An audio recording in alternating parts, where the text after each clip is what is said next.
Subscription کے button کو دبائیے اور ساتھ بیل آئیکن پر کلک کیجیے تاکہ آپ کو تمام ویڈیو فوراً مل سکیں۔ اس ویڈیو پسند آنے کی صورت میں اسے لائک، کمنٹ اور شیئر کرنا مت بھولیں۔ اگلے روز راجہ داہر اپنے محل کے خاص کمرے میں لمبے لمبے ڈگ بھرتا ادھر سے ادھر اور ادھر سے ادھر بڑے غصے میں ٹہل رہا تھا۔ اس کی بہن مائیں رانی جو اس کی بیوی بھی تھی سر جھکائے بیٹھی تھی۔ میں نے تمہارے کہنے پر ان چاروں کو محافظ دستے میں رکھ لیا تھا، راجہ داہر مائیں رانی سے کہہ رہا تھا۔ میں نے تمہاری بات مان لی، ورنہ میں ایسا خطرہ کبھی مول نہ لیتا۔ تمام ملک میں دیکھ لو، نہ کوئی راجہ نہ کسی کی رعایا کسی مسلمان پر بھروسہ کرتی ہے۔ گو ماتا کا گوشت کھانے والے پر اعتبار نہیں کیا جا سکتا۔ تم کہتی ہو کہ میں نے 500-600 عربی مسلمانوں کو اپنے صاحب میں رکھا ہوا ہے۔ کیا تم دیکھ نہیں رہی کہ میں نے انہیں کہاں رکھا ہوا ہے؟ اور اب مکران کے اس علاقے میں جہاں وہ رہتے ہیں، میں نے ان پر پہرے بٹھا دیے ہیں۔ ان کے ارد گرد کچھ خانہ بدوش قبیلوں نے جا ڈیرے ڈالے ہیں۔ وہ خانہ بدوش نہیں، وہ سب میری فوج کے سپاہی اور عہدیدار ہیں، جو اپنے بال بچوں کو ساتھ لے کر ظاہری طور پر وہاں خانہ بدوشوں کی طرح رہ رہے ہیں۔ عرب سے ایک حملہ اور آئے گا، میں اس خطرے کو نظر انداز نہیں کر سکتا کہ یہ عرب اپنے بھائیوں کے دشمن ہوتے ہوئے بھی انہی کا ساتھ دیں گے۔ میں نے انہیں وفادار اور دیانتدار جان کر آپ سے کہا تھا کہ انہیں حفاظتی دستے میں رکھ لیں۔ مائیں رانی نے کہا، اسے میری نا تجربہ کاری سمجھ لیں، انہوں نے اپنے کیے کی سزا پا لی ہے۔ وہ جو زندہ پکڑا گیا ہے بلال بن عثمان، اسے آپ عمر قید دیں گے یا؟ میں ایسے نمک حرام کو جینے کا حق نہیں دے سکتا، راجہ داہر نے کہا۔ میں نے حکم دے دیا ہے کہ اس سے پہلے یہ اگلواؤ کہ اس کے ساتھ اور کون کون تھا۔ ہو سکتا ہے اس کا رابطہ الافی کے ساتھ یا ان عربوں میں سے کسی اور کے ساتھ ہو، اور ان لوگوں نے اس کی پشت پناہی کی ہو۔ قید خانے والے اسے اگلوائیں گے۔ اس نے کچھ نہ بتایا تو اسے جلاد کے حوالے کر دوں گا۔ مائیں رانی کے چہرے پر کوئی ایسا تاثر نہیں تھا جس سے پتہ چلتا کہ بلال کی قسمت کا یہ فیصلہ سن کر اس کا رد عمل کیا ہے۔ بلال سے اسے اتنی محبت تھی کہ اپنے ساتھ رکھنے کے لیے اس نے بلال کو محل کے باڈی گارڈ کے دستے میں رکھ لیا تھا، اور اس خیال سے کہ بلال اسے چھوڑ کر نہ چلا جائے، اس نے بلال کے چاروں ساتھیوں کو بھی باڈی گارڈ کے دستے میں رکھ لیا تھا۔ آج وہ بلال جس پر وہ مر مٹی تھی موت کے منہ میں آ گیا تھا، اور یہ موت بڑی ہی اذیت ناک تھی۔ صبح سویرے سویرے قید خانے کے داروغہ نے راجہ داہر کو خود آ کر اطلاع دی تھی کہ رات کو قید خانے میں کیا واقعہ ہوا ہے۔ داہر نے اسی وقت حکم دے دیا تھا کہ بلال بن عثمان کے ساتھ کیا سلوک کیا جائے گا۔ اس نے بلال کی سزا بھی سنا دی تھی، موت۔ بلال کے ساتھیوں کی لاشوں کے متعلق داہر نے حکم دیا تھا کہ انہیں دفن نہ کیا جائے، نہ جلایا جائے، تینوں لاشیں باہر پھینک دی جائیں۔ بلال کے ساتھ وہ سلوک ہو چکا تھا جس کا راجہ داہر نے حکم دیا تھا۔ اسے ایک بہت بڑے اور چوڑے پہیے پر پیٹھ کے بل لٹا دیا گیا تھا۔ اس کی بازو اوپر کر کے کلائیاں پہیے کے ساتھ باندھ دی گئی تھیں، اور پاؤں فرش میں گاڑے ہوئے کنڈوں کے ساتھ رسی سے بندھے ہوئے تھے۔ پہیہ ایک ہی جگہ نصب تھا۔ وہ آدمی پہیے کو ذرا سا چلاتے تھے تو بلال یوں محسوس کرتا تھا جیسے اس کے بازو کندھوں سے اور ٹانگیں کولوں سے الگ ہو رہی ہوں۔ بولو تمہارے ساتھ اور کون تھا؟ اس کے جسم کو یوں دونوں طرف کھینچ کر پوچھتے تھے، کیا مکران والے عرب تمہاری کارروائی سے واقف تھے؟ بلال کے جسم سے پسینہ پھوٹ رہا تھا اور درد کی شدت سے اس کے دانت بج رہے تھے۔ نہیں، وہ ہر بار کہتا تھا، میرے ساتھ یہی 3 آدمی تھے جو مارے گئے ہیں۔ عربوں کے سردار الافی نے تمہیں کیا کہا تھا؟ اس سے پوچھتے تھے۔ میں کبھی مکران گیا ہی نہیں، بلال کا یہی ایک جواب تھا۔ اسے کچھ دیر اسی طرح رکھتے تھے کہ اس کا جسم اوپر کو اور نیچے کھنچا ہوا ہوتا تھا۔ دوپہر تک اس پر غشی طاری ہونے لگی۔ اسے پہیے سے کھولا گیا تو وہ گر پڑا۔ کوشش کے باوجود وہ اٹھ نہ سکا، اسے فرش پر ہی پڑا رہنے دیا گیا۔ وہ پانی مانگتا تھا تو پانی کا پیالہ اس کے منہ کے قریب لے جا کر پیچھے کر لیا جاتا تھا۔ پیاس سے اس کا منہ کھل گیا تھا۔ رات کو اسے اسی کوٹڑی میں پھینک کر دروازے کو تالا لگا دیا گیا جس میں اسے گزشتہ رات بند کیا گیا تھا۔ اس کوٹڑی کے تعفن میں اس کے اپنے پسینے کی بدبو بھی شامل ہو گئی تھی۔ وہ اوندے منہ فرش پر پڑا تھا۔ چھوٹے بڑے کیڑے مکوڑے اس کے جسم پر رینگنے لگے۔ بعض کیڑے اسے کاٹتے تھے۔ وہ جسم کو کھجلاتا اور تڑپتا تھا۔ آدھی رات کے وقت کوٹڑی کا دروازہ کھلا اور اسے گھسیٹ کر پھر وہیں لے گئے جہاں وہ سارا دن پہیے کے ساتھ بندھا اور کھنچا رہا تھا، اور اب اس کے پاؤں سے 2 رسیاں باندھ کر چھت کے ساتھ الٹا لٹکا دیا گیا تھا۔ اس کے بازو نیچے کو لٹک رہے تھے، ہاتھ فرش سے 6-7 انچ اوپر تھے۔ اس حالت میں اسے ایک کوڑا مارتے اور پوچھتے تھے، کہو مکران والے عرب تمہارے ساتھ تھے؟ نہیں۔ چمڑے کے کوڑے کا زناٹا سنائی دیتا اور بلال کے جسم پر ایک اور گہری سرخ لکیر ابھر آتی۔ اور کون تھے تمہارے ساتھ؟ جو تھے وہ مارے گئے ہیں۔ او بد نصیب انسان، اسے آخر کہا کیا، کیوں اتنی بری موت مرتے ہو؟ سچ بولو اور عیش کرو۔ تمہارے ساتھ ان 3 آدمیوں کے علاوہ کوئی اور ضرور تھا؟ ہاں، اس نے جواب دیا، میرے ساتھ اللہ تھا۔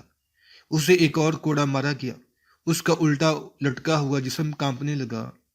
بلا اپنے اللہ کو، اسے کہا گیا، کہہ اسے وہ تجھے اور دوسرے قیدیوں کو چھڑا لے۔ اللہ ان سب کو چھڑائے گا، بلال نے کہا، اللہ آ رہا ہے۔ رات گزر گئی، بلال بے ہوش ہو گیا۔ اسے چھت سے اتار کر کوٹری میں پھینک آئے، اسے کھانے پینے کے لیے کچھ نہ دیا گیا۔ صبح وہ ہوش میں آیا اور اب دوسرے طریقوں سے اس کے جسم کو توڑا جانے لگا۔ وہ دن بھی گزر گیا، رات کو اسے تھوڑے سے وقت کے لیے آرام دیا گیا، پھر اسے اسی کمرے میں لے گئے، وہ فوراً ہی بے ہوش ہو گیا۔ صبح راجہ داہر کو اطلاع دی گئی کہ بلال کسی اور کا نام نہیں لیتا، جو اذیتیں اسے دی گئی ہیں وہ سانڈ بھی برداشت نہیں کر سکتا۔ راجہ داہر کو بتایا گیا، معلوم ہوتا ہے اس کے ساتھ یہی 3 ساتھی تھے جو مارے گئے تھے، اور مکران کی عرب اس کی اس کارروائی سے ناواقف لگتے ہیں۔ جلاد کے حوالے کر دو، راجہ داہر نے حکم دیا، لیکن اسے کھانے پینے کے لیے کچھ دے دو، کسی کو بھوکا اور پیاسا مارنا اچھا نہیں ہوتا۔ بلال کو کھانا دیا گیا، پانی بھی دیا گیا، اس سے اس کی زبان میں بولنے کی طاقت واپس آ گئی۔ شام کو اسے بتایا گیا کہ یہ اس کی زندگی کی آخری رات ہے، کوئی آخری خواہش یا بات ہو تو بتا دو۔ داروغہ نے اس سے پوچھا۔ میری خواہش ایک ہی ہے، اس نے کہا، ان بے گناہ مسافروں کو رہا کر دو، عورتوں اور بچوں کو ہی چھوڑ دو۔ یہ ہمارے بس میں نہیں، قبلہ نے کہا۔ میں نے ماں رانی کی بہت خدمت کی ہے، اس نے کہا، اگر وہ یہاں آ سکے تو میں اسے آخری بار دیکھ لوں اور اس سے معافی مانگ لوں۔ یہ بھی نہیں ہو سکتا، داروغہ نے کہا۔ رانی کو ہم کیسے بلا سکتے ہیں؟ مرنے سے پہلے مجھ پر یہ کرم کرو، بلال نے کہا۔ ماں رانی تک میرا پیغام پہنچا دو، وہ آ جائے گی۔ قید خانے کا حاکم قبلہ اچھا آدمی تھا، اسے ایک خیال آ گیا۔ بلال، اس نے بلال سے کہا، اگر تمہیں یہ توقع ہے کہ ماں رانی تمہارے پیغام پر آ جائے گی تو اسے یہ بھی کہو کہ تمہیں معافی دلا دے، وہ راجہ سے ہر بات منوا سکتی ہے، ہو سکتا ہے وہ تمہیں موت کی سزا سے بچا لے۔ صبح ماں رانی قید خانے میں آ گئی۔ بلال کو بجا طور پر توقع تھی کہ ماں رانی اس کے کہنے کے بغیر ہی اسے معافی دلا دے گی۔ ماں رانی رانیوں کی طرح آئی، اس کے ساتھ بڑی شاندار وردی میں 10-12 محافظ تھے۔ وہ اس کوٹری کے سامنے آن کھڑی ہوئی، سلاخوں میں سے اسے بلال فرش پر بیٹھا ہوا نظر آ رہا تھا، وہ گھٹنوں میں سر دیے بیٹھا تھا۔ ماں رانی کے بلانے پر وہ اٹھا اور دروازے کے قریب آ گیا۔ آ گئی رانی، بلال نے کہا، مجھے امید تھی کہ تم ضرور آؤ گی، اور مجھے امید نہیں تھی کہ تم اتنا بڑا جرم کرو گے۔ ماں رانی نے کہا، میں اپنے وطن کے معصوم قیدیوں کو رہا کرانا چاہتا تھا، بلال نے کہا۔ یہ کام تم کر سکتی تھیں، لیکن تم نے ٹال دیا تھا۔ مجھے یہ بتاؤ کہ تمہیں اس کام پر کس نے اکسایا تھا؟ ماں نے پوچھا اور کہا، تم عقل اور ہوش والے آدمی تھے، تم دوسروں کی باتوں میں آ گئے تھے، مجھے بتاؤ وہ کون ہیں؟ اس سوال پر تو ان لوگوں نے میری ہڈیاں بھی توڑ دی ہیں، بلال نے کہا۔ میرے جسم کے جوڑ الگ ہو گئے ہیں، میرے پاس اس سوال کا کوئی جواب نہیں، کوئی جواب ہوتا تو میری یہ حالت نہ ہوتی۔ ماں رانی محبت کا واسطہ دے کر اس سے پوچھنے لگی کہ اس کی اس کارروائی میں اور کس کس کا ہاتھ تھا۔ بلال اپنی زبان پر نہ لایا کہ اس نے اس اقدام کی سکیم محمد حارث علافی سے مل کر بنائی تھی۔ ماں رانی بلال سے یہی راز لینے آئی تھی، ورنہ ایک رانی بلال جیسے مجرم کو ملنے نہ آتی۔ ماں، بلال نے کہا، کہ تم مجھے سزائے موت سے بچا سکتی ہو؟ راجہ صرف تمہاری بات مانتا ہے، مجھے بچا لو تو میں اس ملک سے ہی نکل جاؤں گا۔ نہیں، ماں رانی نے کہا، میں نے تم سے ایک بات پوچھی ہے اور تم نے جھوٹ بولا ہے میرے ساتھ۔ نہیں رانی، بلال نے کہا، کچھ سچ ہوتا تو میں بتا دیتا، میں تمہارے ساتھ جھوٹ نہیں بول سکتا۔ تمہارے ساتھ میرا تعلق ایسا نہیں کہ میں تم سے کچھ چھپاؤں گا۔ میں تو تم سے زندگی مانگ رہا ہوں رانی، مجھے بچا لو۔ بلال کی جسمانی حالت اتنی خراب تھی کہ وہ زیادہ دیر پاؤں پر کھڑا نہ ہو سکا۔ اس نے سلاخوں کا سہارا لے لیا، اس کی ذہنی حالت جسم سے زیادہ خراب تھی۔ ایسی ظالمانہ اذیتوں نے اسے ذہنی لحاظ سے مردہ کر دیا تھا، اسی لیے وہ زندگی کی بھیک مانگ رہا تھا۔ وہ اپنی قدرتی حالت میں ہوتا تو یوں نہ گڑ گڑاتا۔ میں تمہیں نہیں بچا سکتی، مائیں رانی نے کہا۔ وہ وقت یاد کرو رانی، جب تم نے مجھ سے محبت کی بھیک مانگی تھی، بلال نے کراہتی ہوئی آواز میں کہا۔ پھر جس بے تابی سے تم مجھے چوری چوری اپنے پاس رکھتی تھیں وہ ملاقاتیں نہ بھولو۔ محبت، رانی نے طنزیہ کہا۔ بلال، وہ محبت نہیں تھی۔ اگر وہ محبت تھی بھی تو اس کا تعلق صرف جسم کے ساتھ تھا۔ مجھے تمہاری ضرورت تھی اور میں نے تمہیں ایسے ہی پالا تھا جیسے پالتو جانور کو گھر میں رکھتے ہیں۔ وہ وقت گزر گیا ہے، جوانی گزر گئی ہے، اسی لیے میں تمہیں کہا کرتی تھی کہ مذہب کا نام نہ لیا کرو۔ اگر تمہاری محبت میرے دل میں اتری ہوئی ہوتی تو میں تمہاری خاطر تمہارے مذہب میں داخل ہو جاتی یا پھر تمہیں اپنے مذہب میں داخل کر لیتی۔ اب تم ہمارے مجرم ہو، اپنے جرم کو دیکھو۔ اگر تم راجہ داہر ہوتے تو کیا تم ایسے مجرم کو بخش دیتے؟ میں رانی وہاں سے ہٹی اور تیز تیز چل پڑی۔ قبلہ اس کے انتظار میں کھڑا تھا۔ کیا حکم ہے مہارانی؟ قبلہ نے پوچھا۔ وہی جو پہلے تھا، مائیں رانی نے کہا۔ مائیں رانی قید خانے سے نکلی تو بلال کو کوٹھڑی سے نکالا گیا۔ اس سے چلا نہیں جاتا تھا۔ اسے گھسیٹ کر لے گئے اور قید خانے کے اندر ایک احاطے میں داخل کر دیا گیا۔ اس کے ہاتھ پیٹھ پیچھے باندھ دیے گئے اور اس کے پاؤں بھی باندھ کر اسے گھٹنوں کے بل لٹا دیا گیا۔ جلاد نے اس کا سر جھکا دیا اور ایک چوڑی تلوار کے ایک ہی وار سے اس کا سر اس کے جسم سے الگ کر دیا۔ اس سے ایک دو روز بعد سالار بدیل بن طفہ 300 سپاہیوں کے ساتھ مکران پہنچ گیا۔ وہاں کے امیر محمد بن ہارون نے 3000 سواروں کو تیاری کا حکم دے رکھا تھا۔ سالار بدیل نے صرف ایک رات مکران میں قیام کیا اور نماز فجر کے فوراً بعد دیبل کی طرف کوچ کیا۔ مورخوں کی تحریروں سے معلوم ہوتا ہے کہ مسلمانوں کو ابھی یہ پتہ نہیں چلا تھا کہ جہازوں کے مسافروں کو کہاں رکھا گیا ہے۔ سالار بدیل بن طفہ کو بھی معلوم نہیں تھا۔ اس سے یہ ظاہر ہوتا ہے کہ مکران کے امیر محمد بن ہارون کو بھی معلوم نہیں تھا۔ حجاج بن یوسف کا حکم یہ تھا کہ سب سے پہلے دیبل پر قبضہ کیا جائے۔ یہ سندھ کی واحد بندرگاہ تھی۔ بندرگاہ ہاتھ آ جانے سے سمندر کے راستے کمک اور رسد بھیجنے میں آسانی ہو جاتی تھی۔ اس حکم کے تحت سالار بدیل نے دیبل کا رخ کیا۔ راجہ داہر نے خلافت کے باغی اور جلاد وطن عربوں کی نقل و حرکت پر نظر رکھنے کے لیے خانہ بدوشوں کے بیس میں اپنی فوج کے آدمی اور ان کے بیوی بچے مکران بھیج دیے تھے۔ ان میں سے کسی نے سالار بدیل کی فوج کو دیبل کی طرف جاتے دیکھ لیا اور وہ ایک تیز رفتار اونٹنی پر سوار ہوا اور اونٹنی کو دیبل کی سمت دوڑا دیا۔ دیبل والے بے خبر تھے۔ شتر سوار مسلمانوں کی فوج سے ایک روز پہلے دیبل پہنچ گیا اور اس نے دیبل کے حاکم کو بتایا کہ عربوں کی فوج آ رہی ہے۔ اس نے فوج کی تعداد بھی بتا دی۔ دیبل کے لوگوں سرکاری ہرکارے سارے شہر میں اعلان کرنے لگے، عرب کے مسلمانوں کو ایک بار پھر موت ادھر لا رہی ہے، ہوشیار، خبردار، جوان آدمی تیار اور ہتھیار بند ہو کر شہر میں تیار رہیں، اپنی فوج باہر جا کر لڑے گی۔ دیبل مندر کی آن پرمر مٹنے کا وقت آ گیا ہے۔ دیبل میں ہندوؤں کا بہت بڑا مندر تھا جس کا نام دیول تھا۔ اسی پر اسی شہر کا نام پڑا۔ مندر تو دیول کہلاتا رہا لیکن شہر کا نام دیول سے بگڑ کر دیبل ہو گیا۔ دیبل کے ہندو حاکم نے اسی شتر سوار سے کہا کہ وہ اروڑ چلا جائے اور راجہ داہر کو عرب کی فوج کی آمد کی اطلاع دے۔ اس نے اپنی فوج کو قلعے سے نکالا اور دیبل سے تھوڑی دور آگے لے گیا۔ وہ علاقہ اونچا نیچا تھا اور چٹانیں بھی تھیں۔ اس نے فوج کو چٹانوں کے پیچھے اور کچھ نفری کو نشیبی جگہوں میں بٹھا دیا۔ یہ انداز گھات کا تھا اور مسلمانوں کے لیے یہ گھات بہت ہی خطرناک تھی۔ سندھیوں کے حوصلے اس لیے بلند تھے کہ وہ پہلے ایک مسلمان سالار کو شکست دے چکے تھے اور وہ سالار ان کے ہاتھوں شہید بھی ہو گیا تھا۔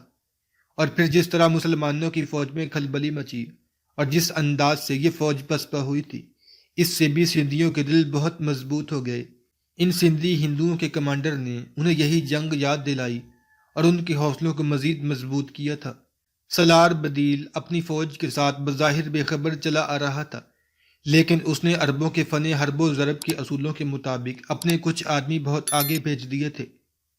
ان میں سے 2 آدمی واپس آئے اور انہوں نے سالار بدیل کو بتایا کہ آگے دشمن کی فوج موجود ہے۔ ان دونوں نے جو دیکھا تھا وہ تفصیل سے سنایا۔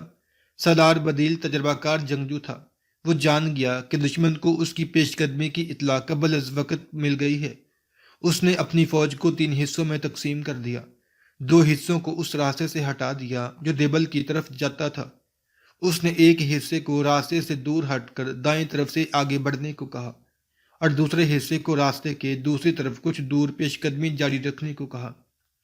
تیسرے حصے کو اس نے اپنی زیر کمان رکھا اور سیدھا اسی راستے پر چلتا آیا جو دیبل کو جاتا تھا اور جو اس علاقے میں سے گزرتا تھا جہاں ہندو فوج گھات میں بیٹھی تھی۔ بدیل نے راستے سے ہٹ کر آگے بڑھنے والے حصوں کے کمانداروں کو اچھی طرح سمجھا دیا تھا کہ آگے دشمن گھات میں ہے۔ ان دونوں حصوں کو اس نے پوری ہدایات دے دی تھی۔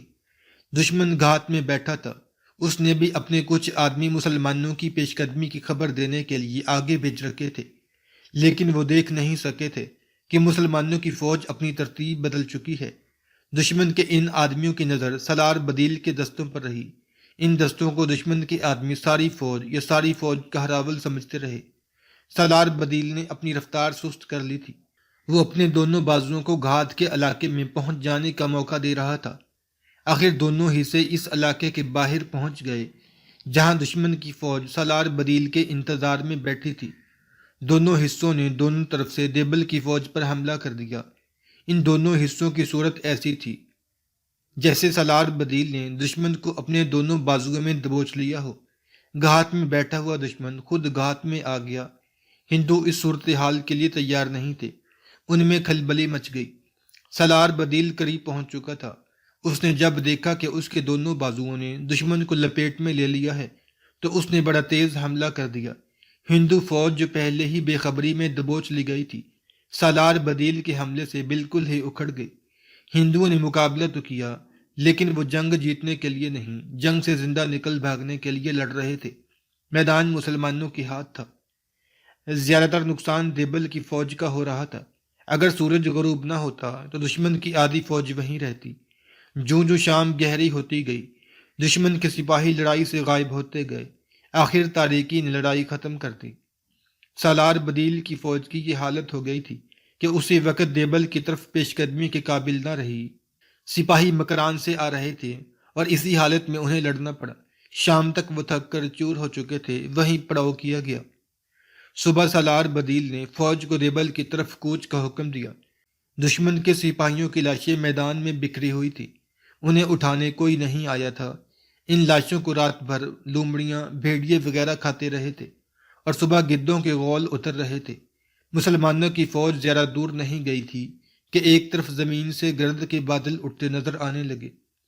سالاروں اور سپاہیوں کے لیے یہ گرد کوئی عجیب چیز نہیں تھی، یہ فوج آ رہی تھی اور یہ فوج سندھ کی ہی ہو سکتی تھی۔